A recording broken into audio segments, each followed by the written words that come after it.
Hello everyone, আসসালামু আলাইকুম। আজকে আমি বলবো কবুতরের সাধারণ চিকিৎসা সম্পর্কে।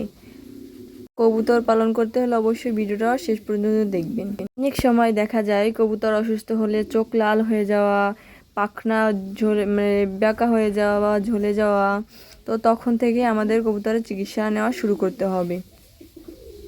প্রথমে অসুস্থ কবুতরগুলোকে বা অসুস্থ কবুতরটাকে আলাদাভাবে রাখুন। পরিষ্কার পানি এবং ভাত বা নরম খাবার দিন কবুতর। আর পাতলা পায়খানা হলে কবুতরকে ওরসেলাইন বা গ্লুকোজ পানির সাথে মিশিয়ে খাওয়ালে অনেকটা উপকার হয়। কৃমি হলে 3 মাস অন্তর কবুতরকে এমনিতেই কৃমির ওষুধ দিতে হয়। যদি কবুতরের শ্বাসকষ্ট হয় বা ঠান্ডা লাগে, নাকের কাছে পানি জমে, তাহলে অবশ্যই নিকটস্থ কোনো ফার্মেসি বা ভেটেরিনারি ডক্টরের কাছে যাওয়া উচিত। রাখবেন কবুতর সুস্থ রাখতে হলে অবশ্যই খোপগুলো পরিষ্কার রাখতে হবে।